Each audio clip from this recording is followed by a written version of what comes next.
ሰላም ጤና ይስጥልኝ አድማጭ ተመልካቾቻችን፣ ይህ ቁም ነገራም የተሰኘው የዩቲዩብ ዝግጅታችን ነው። ለዛሬ አሳፋይሉ እየተሸነፉ ያሸነፉ እያሸነፉ የተሸነፉ በሚል ርዕስ ስር ያሰፈረውን እንደሚከተለው እናቀርብላችኋለን። የአርንሄም ድልድይ አይረሴ ታሪክ። በሁለቱም የዓለም ጦርነቶች ጀርመኖች ተሸንፈዋል። ሌላ ሶስተኛ የዓለም ጦርነት እስኪቀሰቀስ ዓለም ባደረሱት የጥፋት መጠን በዘግናኝነታቸው ሲያስታውሳቸው የሚኖረው እነዚህን ሁለት ጦርነቶች ነው። በሁለተኛው የዓለም ጦርነት ጀርመኖች ከመጀመሪያው የዓለም ጦርነት ሽንፈታቸው ትምህርት ወስደው በከፍተኛ ሁኔታ ተደራጅተውና ተጠናክረው ቢገኙም ብቻቸውን ሆነው የዓለምን 75% ሰራዊቶች ተዋግተው ማሸነፍ የሚቻል አልነበረም። አልቻሉምም። በድጋሚ ተሸነፉ። ተሸነፉ ሲባል ግን በመጨረሻ ውጤቱ ነው። በፍጻሜው ተሸነፉ። ከመሸነፋቸው በፊት ብዙ አሸንፈዋል። እየተሸነፉም እያሉ አሸንፈዋል። ይህ መጽሐፍ ጀርመኖችን በኃይል ከያዟት ከኔዘርላንድስ በአስደናቂ የቆረጣ ኦፕሬሽን አማካኝነት ለማስወጣት የተደረገውን ያልተሳካ የእንግሊዞችና የፖሊሾች ጥምር የአየር ወለድ ጥቃትና የተከፈለውን ዘግናኝ መስዋዕትነት የሚያወሳ መጽሐፍ ነው። ፊልድ ማርሻል በርናርድ ሞንትጎመሪ እንግሊዝን ትልቅ ዋጋ ያስከፈለ ከባድ ወታደራዊ ስህተት የሰሩበት ኦፕሬሽን ነው። ይህ በራይን ወንዝ ላይ የተገነባውን ረዥሙን የአርንሄም ድልድይ ለመያዝ ለ9 ቀናት የተደረገ ጦርነት። ሁለት የጀርመን ታንከኛ ፓንዘር ዲቪዥኖች ከሰማይ የተራገፉትን የእንግሊዝና ፖሊሽ አየር ወለዶች አጨዷቸው። ታጭዶ ማጨድ ቢባል ይቀላል። ከ3500 በላይ በጀርመኖችም አልቀዋል። ወደ 10,000 የሚጠጉ ምርጥ የተባሉ የእንግሊዝ አየር ወለዶች በጀርመኖች እጅ ተገድለዋል፣ ቆስለዋል፣ በገፍ ተማርከዋል። የፖሊሽ ፓራሹተሮችም ከእልቂት አልተረፉም። ይሄ ሁሉ አንዲትን ድልድይ ለመያዝ ሲባል የረገፈ የሰው ልጅ ነው። የአርንሄም ድልድይ ለመያዝ በተደረገው ጦርነት በፊልድ ማርሻል ሞንትጎመሪ የተመራ ሲሆን ኦፕሬሽን ማርኬት ጋርደን ይሰኛል። መስከረም መጨረሻ ላይ በ1944 እንደ አውሮፓውያን አቆጣጠር የተካሄደው ውጊያ ነው። ጀርመኖች ከፈረንሳይና ከቤልጂየም ተጠራርገው ወጥተዋል።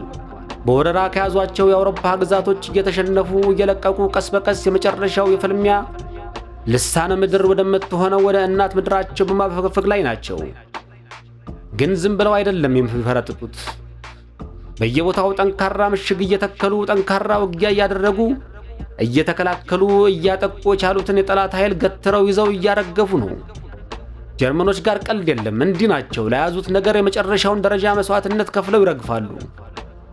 ተስፋ በሌለበትም ቢሆን በመተናነቅ ይታወቃሉ። ጀርመንነት ማለት የጽናትና እንደ ብረት የጠነከረ ወኔ ተምሳሌት ነው። ለፍትሃዊ ጦርነት ተሰለፉም አልተሰለፉም ያ ሌላ ጉዳይ ሆኖ ሲዋጉ ግን ቆራጥ ናቸው። ዲሲፕሊን አላቸው። ሞትን የናቁና በሞት የቀለዱ አስገራሚ ፍጡሮች ናቸው። ጥቂት እነሱን የመሰለ አጋር ከአውሮፓ ቢያገኙ ኖሮ የዓለም ታሪክ ሌላው በሆነ ነበር። ከጀርመን የተዋደደችው ጣሊያን ፈርጣጭና ደካማ አጋር ሆነችባቸው። የተወዳጃቸው ከጃፓኖች ከነሱ ርቀው ነበር የራሳቸውን ውጊያ የሚዋጉት። ስለዚህም ብቻቸውን አውሮፓን፣ አሜሪካን፣ አፍሪካን፣ እስያን ገትረው ይዘው በመጨረሻ ድባቅ ተመቱ። በፍጻሜያቸው ጠላቶቻቸው ጀርመን ሀገር ሙሉ አመድ አስታቀፏቸው። ወንዱ ሁሉ አልቆ በጦርነቱ ማግስት ጀርመን የተገነባችው በሴቶች እጅ ነበረ። ሁለተኛ ጦርነት የተባለን ነገር እንዳያስቡ አድርገው ነበር ያኮላሿቸው። ግን ነው ወይ? አሁን የዛሬ ጀርመኖች ነገና ከነጎዲያ አቅማቸውን አንግበው ሌላ የዓለም ጦርነት አይቀሰቅሱም? አሁን የጀርመን ሞራል ተንኮታክቶ ቆርቷል። ጥፋትን እርም ብለዋል። ተሸናፊነታቸውን አሜን ብለው ተቀብለዋል። የአሁኖቹ ተከታይ ትውልዶች አላውቅም፣ እርግጠኛ አይደለሁም፣ ግን አልመሰለኝም። ዓለም በማስመሰል ወዳጅነቶችና ቲያትሮች የተሞላች ነች። ጀርመኖች እጅ ሰጥተዋል፣ አጥፍተው ጠፍተዋል። ሌሎችም እንዳወደሙት ሁሉ የማያዳግም ውድመትና ውርደትን አስተናግደዋል። ከአሸናፊ ጠላቶቻቸው ጋር ወዳጆች ሆነው ይኸው 80 ዓመታትን ዘልቀዋል። ከተዋጓቸው ጋር ተሻርከው በሰላም እየነገዱ ሲኖሩ አንድ ክፍለ ዘመን ሊደፍናቸው ነው። ግን ይህ የመጨረሻው እውነት ነው? የታሪክ ጠባሳቸው ሽሯል? የሽንፈት ታሪካቸውን ተቀብለውታል? የወደቁትን ጀግኖቻቸውን እስከ መጨረሻው ረስተዋቸው ይቀራሉ? በበኩል አይመስለኝም። ታሪክ ስስና ተሰባሪ ነው። አያያዙ ከባድ ጥንቃቄን የሚጠይቅ፣ አለዚያ አንድ ቀን ታሪክ ካመርቅዞ ድጋሚ ሌላ የጥፋት ደዌ መቆስቆሱ አይቀርም። ከዚያ ሁላችንን ይጠብቀን ማለት ነው። ይህ መጽሐፍ በአጠቃላይ ሊሸነፉ 1 ዓመት የማይሞላ የወራት ዕድሜ የቀራቸው የጀርመን ሰራዊቶች ኋላ አሸናፊ ሆነው በወጡት እንግሊዞች ላይ የተጎናጸፉበትን ብዙም በታሪክ ያልተነገረለትን የብዙ ጀግኖችን ሕይወት የበላውን የአርንሄም ድልድይ ጦርነት ታሪክ በዝርዝር የተረከ ወይም ወደ ፊልም የቀየረ አስገራሚ ታሪካዊ መጽሐፍ ነው። የማይረሱ ምስሎችን የያዙ የቆዩ ፎቶዎችን ሳይ ከሐሳብ የማይጠፉ የሰዎችን ቃል ሳነብ ይቅርብን ይሄ ነገር አዋጣም ብለው ተናግረው ግን ግዴታቸው ሆኖ ተሰልፈው የሞቱ ሰዎችን ታሪክ ሳነብ አዝናለሁ። በሞት መካከል ተጉዘው በሕይወት ተርፈው የወጡ በሺዎች የሚቆጠሩ ቆስለው በሆስፒታል የተሰቃዩ በምርኮኞች ካምፕ ውስጥ በደረሰባቸው እንግልትና አያያዝ የተነሳ ሕይወታቸውን ያጡ ሺዎችን ታሪክ ማንበብ የሆነ ልብን የሚከብድ አንዳች ልባቴ ስሜት አለው። ግን የሰው ልጅ ታሪክ ነው፣ የራስህ ታሪክ ነውና ታነበዋለህ።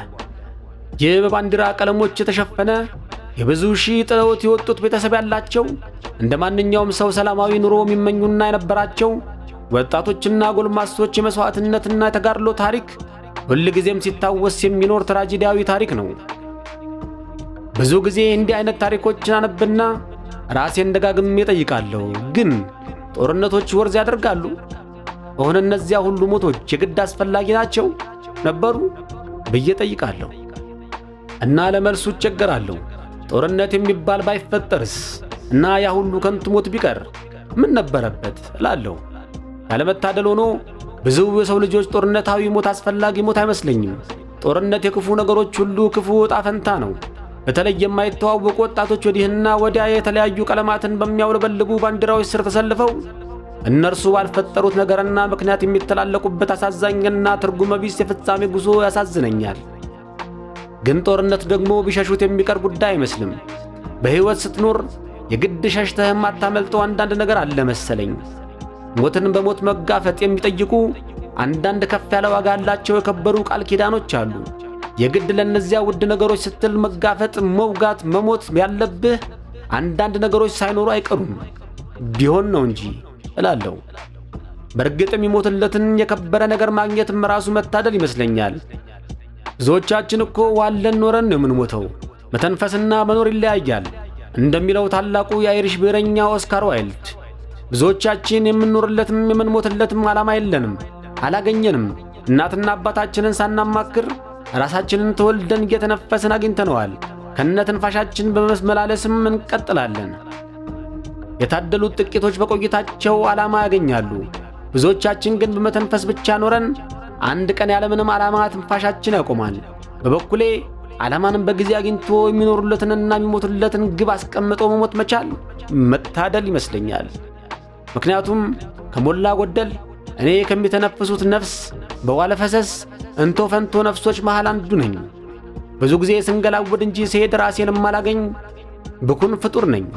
ለምን እንደመጣሁ ወዴትስ እንደምሄድ ቁርጤን ያልተረዳው ዘላን አያም ኖማድ ላለሁ አንዳንዴ አያም ብሪዚንግ ፎር ሹር በት ኖት ላኪ ኢነፍ ቱ ኖው ኢፍ አይ አም አክቹዋሊ ሊቪንግ ኢን ዘ ስላይተስት ሴንስ ኦፍ ዘ ተርም። ኖሮ ከመሞት ሞቶ መኖር ይሻላል ያለው ማን ነበር? የበዛ ሰላምን ተመኘው። ዓላማ ይስጠን ሸጋ ቀን። አሳፍ ኃይሉ